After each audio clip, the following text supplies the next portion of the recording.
I thank God for all the freedoms we've got in this country. I cherish them and cherish them.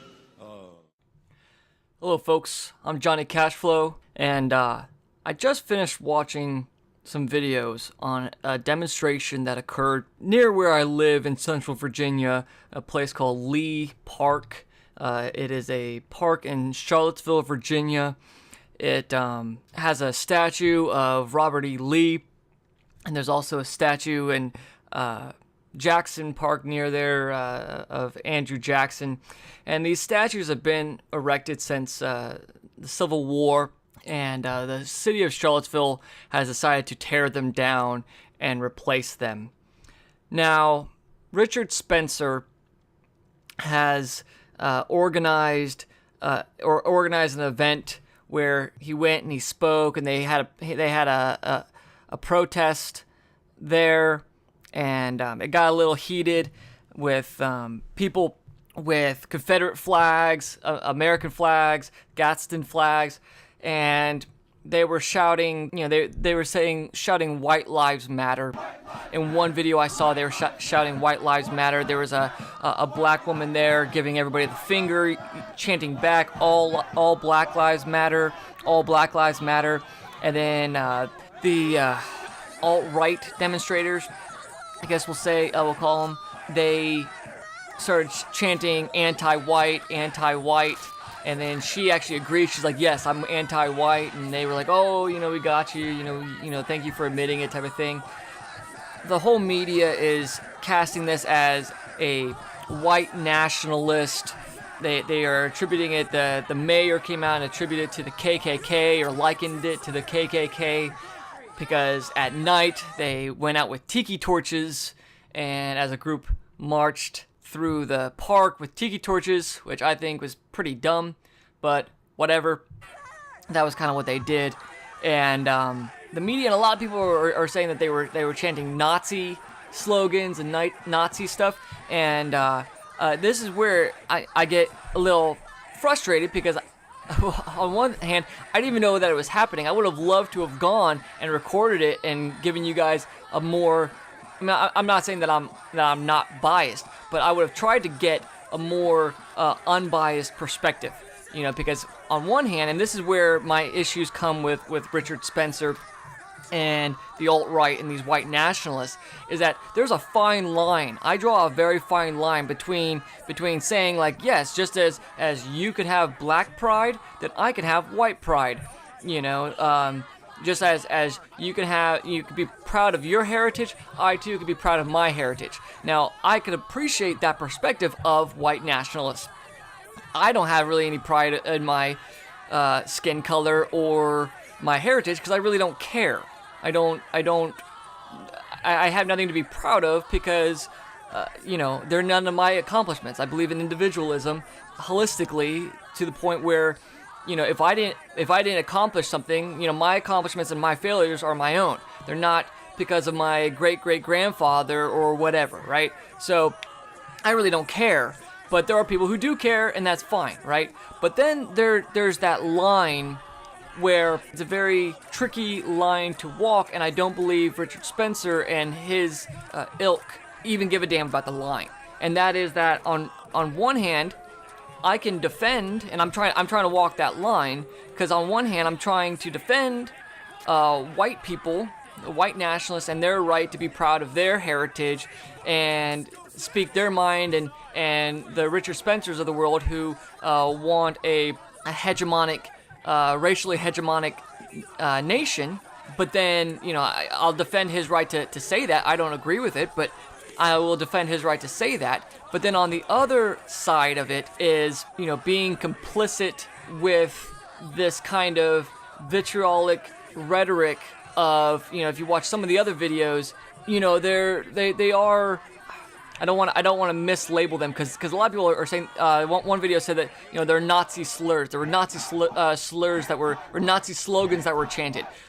And they went on to quote, "The only two chants are, you will not replace us, and Russia is our ally," or we are friends of Russia, or something like that. It was something about Russia. Both of which not Nazis at all. Like, Nazis and Russians did not get along. The Nazis in the Communist Party were totally opposed to one another. So that's not accurate. And then the other side was the "You will not replace us." As far as I know, that was not a Nazi slogan, but it is a slogan that I'm willing to take up in the light of the Charlottesville City Council trying to tear down these monuments and memorials in order to replace them. They are literally trying to replace these monuments. And so why would I defend these monuments? Well, because I believe in learning from history, understanding that what Robert E. Lee specifically stood for. If you go and study Robert E. Lee, he was a very conflicted man. He wasn't in favor of slavery, but he did believe in state rights, and he also believed in fighting for his state and protecting his state from an encroaching, overpowered central government. Okay, so those are things that I could get behind, right? So it's kind of like throwing the baby out with the bathwater. Instead of understanding history, they want to erase history, and that is actually more in line with Nazi Germany, who conducted book burnings and other authoritarian states where they burned libraries, tore down memorials. The ISIS came through, and the Taliban, sorry, not ISIS, well, I think ISIS may have done it too, but the Taliban in Afghanistan went and destroyed these beautiful, wonderful, just amazing Buddhist statues that were carved into the side of mountains in Afghanistan. So that's what authoritarian do, is they come in and they try and erase the history of a place, right? So I think that it's and they use the excuse that it's for social justice.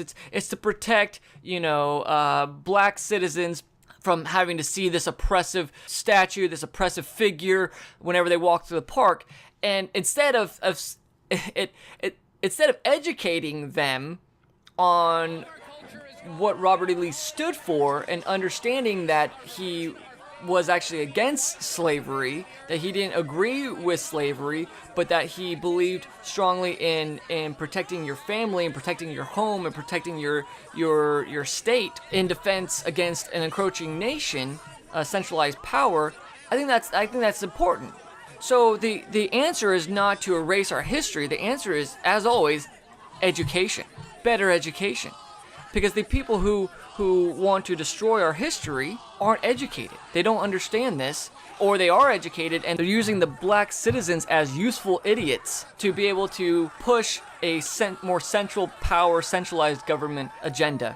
And so that is what I stand against. Now, where Richard Spencer and the like need to understand, and maybe they do, again, they don't care, right, is that just as South Park showed that you'll get more support if you didn't push your white nationalism, right? Or how do I say this? So there was a South Park episode where they were trying to decide on the flag of South Park, right? And they wanted to keep the flag, right? But Chef thought it was racist, right? So the KKK comes to town and they start supporting the people who wanted to maintain the flag, right? And so Jimbo and Ned, realizing that the KKK is the most hated organization in American history, one of the most hated organizations in American history, right there next to the Nazis, that whatever side the Nazis were going to be on, that was the side that everybody was going to be against. So they infiltrated the KKK to try and convince them to be on the other side, to change the flag in order to gain support to be able to keep the flag. And that's what I see here, is that whatever side white nationalists are going to be on, they're going to garner support against them, right? So for example, I have a liberal friend who said that he's actually in support of keeping the statues. And he's a super liberal, super hippie. I give him shit all the time for it, right? We have great debates, all right? But he's even a central government statist, right? And he said that he's actually for keeping the monuments, right? My wife, who is by no means liberal, she's maybe a centrist, I don't know, but certainly not a liberal, is in favor of of keeping the statues. And she said that she would have gone out and supported keeping the statues, but she doesn't want to be aligned with these white nationalists who are, talking about, white genocide through, marriage and procreation. I mean, my wife isn't white.